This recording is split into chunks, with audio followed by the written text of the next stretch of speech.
First time నేను ఈ 78 సంవత్సరాల స్వతంత్రంలో ఒక ప్రభుత్వ అధినేత, ఒక గౌరవ ముఖ్యమంత్రి నాణ్యమైన మద్యం తక్కువ రేటుకి ఇస్తామని బ్రాండ్ అంబాసిడర్లో ప్రమోట్ చేయడం నేను ఫస్ట్ టైం చూస్తున్నా.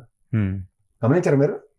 ఎన్నికల్లో ప్రచారం చేశారు. ఇప్పుడు కూడా నాణ్యమైన మద్యం తక్కువ ధరకి ఇస్తున్నాం, ఏం తమ్ముళ్ళు మీరు క్వార్టర్ తాగి తృప్తి పడుతున్నారని మాట్లాడుతున్నదంతా చూడండి. ఎక్కడైనా దాని మీద సిగరెట్ ప్యాకెట్ మీద పుర్రుబొమ్మ ఉంటుంది, తాగితే సస్తారని.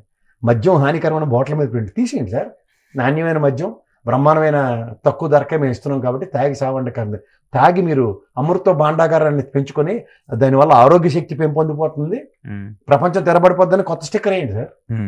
అలా ఉంటుంది కదా. ఎవరిని అన్నారు? ఏం జరుగుతుంది వాస్తవం ప్రజలు గ్రహించండి. బెల్ట్ షాపులు మనకి ఇంకా రేషన్ షాపులైనా తక్కువ ఉన్నాయేమో కానీ బెల్ట్ షాపులు వీధి కోటి, చివరి నోటి, లాస్ట్ కోటి, గుడి పక్కన ఒకటి, బడి పక్కన ఒకటి. అంటే ఇప్పుడు సరే ఇవన్నీ కాదండి, వీళ్ళు కర్రకు జెండాలు కట్టుకొని పాంకోళ్ళు వేసుకొని తిరుగుతూ ఉంటారు కదా, వీళ్ళకి హిందూ సనాతన ధర్మాన్ని పరిరక్షించవలసిన బాధ్యత లేదా? తిరుపతి లాంటి ధార్మిక సంస్థలో మనకి హిందూ హెడ్ క్వార్టర్స్ అది. అక్కడ మద్యం ఏర్లే పాలుతుంటే 24 గంటలు వైన్ షాపులు తెరిచుంటే ఒక్కడికి బాధ్యత లేదా? అంటే మా చిన్న జీర్ అంటే ఇక్కడ రియల్ ఎస్టేట్లో చాలా బిజీగా ఉంటాడు, అసలు ఖాళీ ఉండదు. కానీ ఆ పెద్ద జీర్ అంటే కొండ దిగడు, గుడిలో ఏం జరుగుతుందో కూడా చూడడు.